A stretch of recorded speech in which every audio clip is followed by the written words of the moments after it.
I never thought I'd be the kind of woman who cried in the middle of an airport. I'd always imagined our honeymoon being magical, something from a travel blog or a cheesy rom-com. I thought we'd be holding hands in the clouds, sipping champagne, watching the sun dip below the horizon together as husband and wife. What I didn't expect was to be sitting in economy, squeezed between two strangers, while my husband and his mother sipped wine in business class. The whole thing started with a seemingly innocent surprise. "We're going somewhere tropical," he had said, weeks before the wedding, beaming with pride. "You won't have to lift a finger. I'm handling everything." I smiled, grateful. Even touched. I thought it was sweet of him to plan everything. It made me feel cared for, like he wanted to give us the perfect start. But I should have known something was off when his mom kept dropping hints about how long flights just ruin her back and how some people need more space when they travel. I assumed she was just talking generally, not about our honeymoon.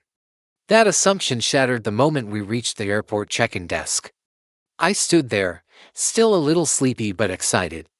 Then I saw it, two business class boarding passes on the counter. I automatically reached out, thinking one was mine, but he gently pulled them away. "Babe, you're in for to see," he said casually, without a hint of hesitation. I laughed, thinking it was a joke. "Wait, seriously?" He looked at me like I was the one being unreasonable. "Yeah, I booked business for Mom and me. She gets really stiff flying long distances, and it was just easier to be upfront with her. You'll be fine, though it's only 8 hours. I blinked at him. I wasn't sure which part hurt more, that he'd made that decision without consulting me, or that he genuinely seemed to think I would be fine with it. His mom didn't even make eye contact. I stood there frozen, feeling like a third wheel on what was supposed to be my honeymoon. I tried to swallow my pride, not wanting to make a scene in front of strangers, but the burn in my chest was instant. "You didn't think I'd want to sit next to you on our honeymoon?" I asked quietly, still hoping he'd realize how messed up this was. He sighed like I was the one being dramatic. "Look, I had to make a call. She's older, she needs a legroom. We couldn't upgrade all three of us, it was too expensive." I bit back tears, nodding slowly, trying to process the fact that he had made a choice, and it wasn't me. The flight itself was even worse. I sat between two strangers, pretending to read, while my stomach churned. I couldn't sleep, couldn't eat. I kept glancing toward the front of the plane, wondering if they were laughing together, watching movies, sipping champagne. Every time the curtain between economy and business class swung open slightly, it felt like a reminder that I wasn't invited. When we landed, he greeted me cheerfully, like nothing had happened. "You made it," he said with a grin, wrapping an arm around my shoulders. "Wasn't too bad, right?" I didn't respond. I couldn't. I was too busy wondering who this man even was. The resort he'd booked was beautiful, of course. Picture perfect. But nothing could mask the growing distance between us. His mom inserted herself into everything. She insisted on sitting beside him at meals, choosing activities, even deciding when we should call it a night. By the third day, I finally snapped. We were walking along the beach, the kind of place that should have felt romantic, but I felt like a stranger. I turned to him and asked flat out, "Why did you bring her on our honeymoon?" He looked genuinely surprised. "She's family. She helped pay for the wedding. I thought it would be nice to include her. Plus, she's never been to the tropics. This wasn't her vacation," I said, voice trembling. "This was supposed to be about us. But I haven't even had 5 minutes alone with you." He looked uncomfortable, then defensive. "You're blowing this out of proportion. You're being ungrateful." That word, ungrateful, hit harder than I expected. And grateful, for what? For being an afterthought. For being excluded on the one trip that was supposed to mark the beginning of our life together.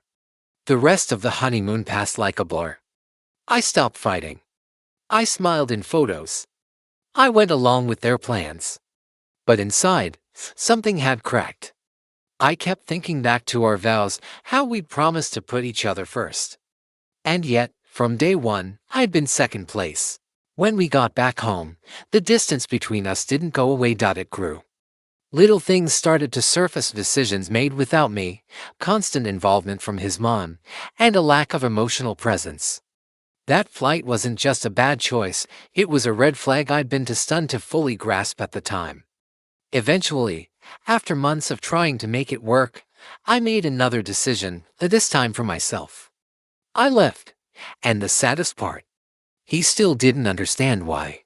To him, it was just a seat on a plane, but to me, it was the first clear sign that I would never come first in his life.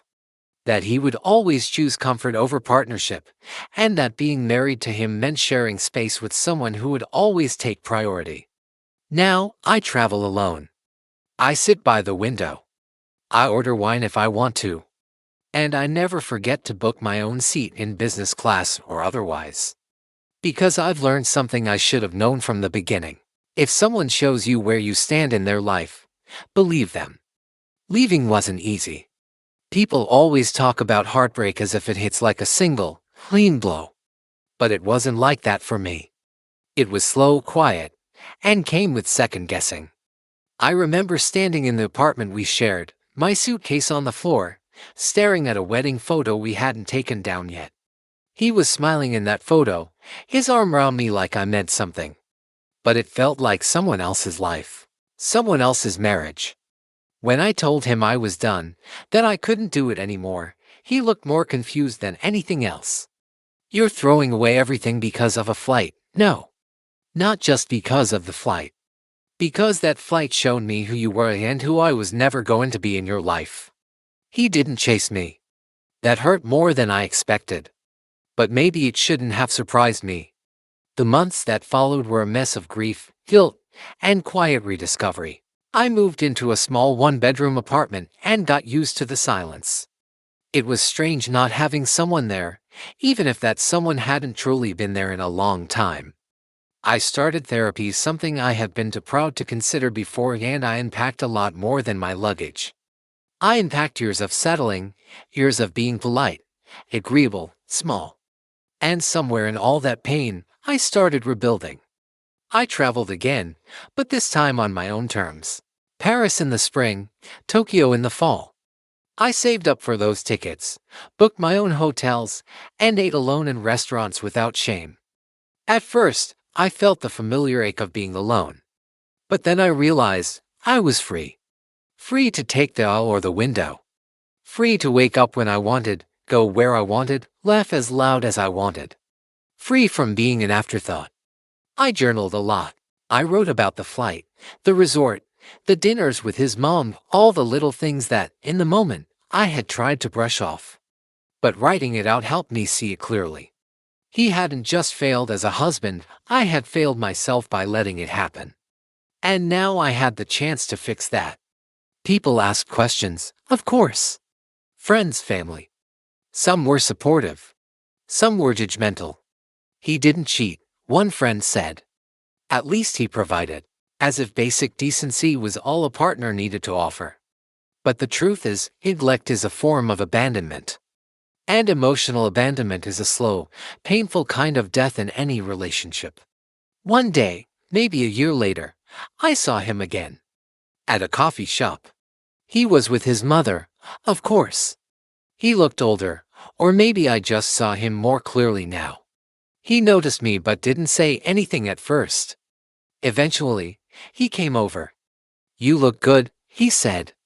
You've changed, I smiled. I had to. There was a pause. Then he said, you know, I still think you overreacted. And that was it. That was all I needed to hear to know I had made the right choice. I walked away, calm, not angry. Because I finally understood something I had spent years trying to learn. Being alone is never as lonely as being with someone who makes you feel invisible. Now, every time I step onto a plane, business class or economy, I remind myself how far I've come. Not just in miles, but in strength, in clarity, in self-worth. And I'll never again settle for the back of the plane while someone else toasts to themselves up front. Not in life. Not in love. Not ever again. The funny thing about healing is how quietly it creeps in. One morning, months after that final encounter with my ex-husband, I woke up in my apartment and didn't feel the usual heaviness in my chest. No sting of memory. No replay of words I wished I'd said or things I wished I'd done differently. Just sunlight through the curtains, the smell of coffee brewing, and a calm I hadn't felt in years. I started to fill my life with new things, not to cover up the past, but to build something of my own. I took a photography class on a whim, and to my surprise, I loved it. It gave me a way to see beauty in the world again, and more importantly, in myself. I began volunteering at a local women's shelter, sharing parts of my story when appropriate. Not to vent, but to show others that survival isn't just about escaping, it's about rebuilding. Work took on a new meaning too. I no longer saw success in terms of approval or financial security alone. I began prioritizing balance, joy, and passion in what I did. I turned down promotions that would have chained me to my desk, and instead found fulfillment in mentoring younger women just stepping into their careers. And then one day, without looking for it, love came again, different this time. I met him at a weekend hiking retreat. No grand declarations, no sweeping romance movie drama. Just simple kindness. He asked questions and actually listened. He never made me feel small or secondary. We took things slow. I told him everything, not to warn him, but to be honest about where I'd been and what I would no longer tolerate.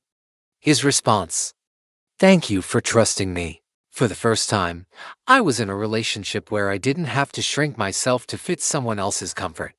He didn't compete with my independence, he celebrated it. We traveled together and yes, we always booked our seats side by side. But even if he hadn't come along, I know now I would have been okay. Because the most important relationship I ever repaired was the one with myself. Looking back, I don't hate my ex-husband. I don't even pity him. I just see a man who wasn't ready for a real partnership and a woman who finally realized she deserved one. Some people will hear my story and still think it's just a flight, but for me, it was the clearest signal that I had married someone who didn't see me. Who didn't understand that love is built in the small choices, the boarding pass, the seat beside you, the inclusion, the presence. So no, I don't regret leaving. I regret waiting as long as I did to choose myself. Now, when I board a plane, whether I'm heading somewhere exotic or just taking a weekend trip, I carry no baggage but the one on my shoulder. No resentment, no regret, just peace, and the knowledge that I will never again sit quietly in the background of my own life. I know what it feels like to be overlooked. And I know exactly what it takes to never be overlooked again. It's strange how pain transforms over time. What once felt like betrayal, like the cracking of something sacred, eventually became the catalyst for everything I've become. I wouldn't wish what I went through on anyone, that feeling of being disregarded by the one person who vowed to put me first, but I also wouldn't take it back. Because in surviving it, I found something better than what I'd imagined on that first flight. I found me. The woman I am now would never wait quietly while someone else took her seat. She'd ask the hard questions early. She'd trust her instincts. And she wouldn't call it love just because someone stayed. She would know that real love never makes you feel disposable. Over the years, I heard through mutual friends that he remarried. I felt nothing. Not relief, not regret. Just the calm realization that he'd gone one way, and I'd gone another, and that I was exactly where I was meant to be. Sometimes people ask me why I never wrote him a letter, or told him everything he made me feel. But I did, in a way. I just told myself. I wrote the story, I lived the truth, and I kept walking. Not long ago, I returned to that same airport. I was boarding a solo trip to Morocco, a dream I'd had long before my wedding, back when I used to think dreams had to wait until someone gave you permission to live them. At the gate, they called my name. My flight had been overbooked in economy. "We've upgraded you to business class," the attendant said, smiling. "Enjoy your trip." And this time, I walked forward alone, with no one to follow and no one to wait for me into that cabin. Into that wide-open seat by the window. I ordered champagne. I looked out at the runway and thought about how far I'd come. And then I lifted my glass in a quiet, private toast to the woman I used to be, to the woman I am now. And to all the women who will read this and realize, you don't have to settle for the seat you were given. You're allowed to ask for more. You're allowed to walk away. You're allowed to take up space. Even 30,000 feet in the air, especially there, you deserve to be seen.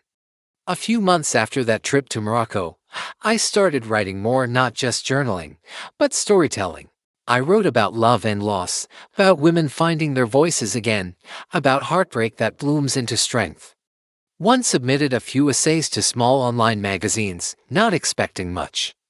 But people responded. Women wrote to me, strangers from around the world, saying, that was my story too. It reminded me I wasn't alone. None of us are. So, I kept going. One story turned into 10. 10 turned into a book deal. One evening, as I walked off a red-eye flight from Lisbon, I got the mail that a publisher wanted to release a collection of my essays. I cried in the terminal not because I was sad, but because I realized how far I'd come from that girl in 40 to see, quietly grieving the honeymoon she never got. And somewhere in all of it, in the writing, the travel, the long cups of coffee and solitary mornings, I understood something that took me years to truly believe. The life I wanted didn't need permission. I wasn't waiting for someone to upgrade me anymore. I was the upgrade. Now, when I think of love, I think of something quieter. Not the dramatic kind that demands you sacrifice yourself. Not the conditional kind, wrapped in excuses and guilt, but love that's consistent, gentle, clear-eyed, whether from a partner, a friend, or yourself. And if I ever do marry again, it'll be someone who saves me a seat next to them, every single time, not because I ask for it, but because they couldn't imagine me anywhere else. Until then, I'll be in the window seat, glass of champagne in hand, wings beneath me, heart wide open. Years passed. Not in a blur, but in moments. Soft, meaningful moments. Not everything was perfect. Some mornings I still felt the echo of old sadness. It would hit me when I least expected it, the clink of a coffee mug, a song from our honeymoon playlist, the scent of a particular cologne on a stranger passing by. But instead of letting it ruin me, I let it remind me. Remind me of who I was. Of what I survived. Of how far I've come. I bought a house eventually. Just a modest one with lots of light and a garden in the back that I could never quite keep alive, but it was mine. Fully. Every corner. Every room. No compromises. No shared closets filled with the weight of someone else's indifference. And in that house, I built a life. I hosted dinners for women I met while traveling, each of us bringing a story, a scar, and something to share. We laughed about men, cried about them too. We made toasts to rediscovery and new starts and things we were no longer apologizing for. One evening, after such a dinner, I sat on my porch wrapped in a blanket, staring at the stars. It was quiet, except for the hum of the night, and I realized I wasn't just healed, I was free. Free in the truest sense. Free from waiting. Free from wondering. Free from needing to be chosen, because I had finally chosen myself. At 39, I no longer feared being alone. I feared being unseen. And that fear, it no longer had a place in me. Sometimes I'm asked, do you think he regrets it? Maybe. Maybe not. But that's not my story anymore. My story is about resilience. It's about self-worth that no longer asks for validation. It's about a woman who sat in economy, forgotten, and learned to fly higher than she ever imagined. And now, whether I'm boarding a flight, walking into a room, or simply standing still, if I carry this one truth with me, I deserve to be where I am. In the front. In the light. In my own life. Always. I didn't notice exactly when the pain stopped defining me. There was no switch, no grand breakthrough, just the slow weaving of new threads into my life, threads of calm, of purpose, of joy that didn't ask for permission. I still travel. But now I travel less to escape and more to celebrate. I've been to Istanbul, to Iceland, to the quiet corners of Italy where I sipped espresso with women who had their own stories, some familiar, some heartbreaking, all full of strength. The world feels different when you're not running from yourself. I wrote a second book. It wasn't about heartbreak this time, not directly. It was about the ways women rebuild. The little moments, fixing a broken fence alone, getting over their fear of driving long distances, lighting a candle in the home they bought themselves. The quiet power of small victories. The book did well. Better than I expected. And one day, I was invited to speak at a women's retreat. At the end of my talk, a woman in the back, mid-40s maybe, a little nervous, asked, "Do you think it's ever too late to start over?" I smiled. Not because I had the perfect answer, but because I had lived the truth of it. "It's never too late," I told her. "The plane doesn't leave without you. You just have to walk to the gate." She cried. So did I. Because I knew what it meant to sit in a life that looked beautiful from the outside but felt empty on the inside. I knew what it took to stand up from that seat and walk away. And I knew what it felt like finally to sit in the right place. Not upgraded by someone else. Not gifted by circumstance. But earned by healing, by clarity, by choosing myself again and again. Now when I look at myself in the mirror, I don't see the woman who was forgotten on her own honeymoon. I see a woman who remembered who she was. And even now, if you ask me what the turning point was, I'd say it wasn't the flight, or the moment I left, or even the therapy, the travel, or the writing. It was the morning I woke up and stopped waiting. Stopped waiting to be rescued. Stopped waiting for an apology. Stopped waiting for someone to treat me like I mattered. And in that still, quiet moment, I became someone who didn't just survive her story, I became the one who wrote it.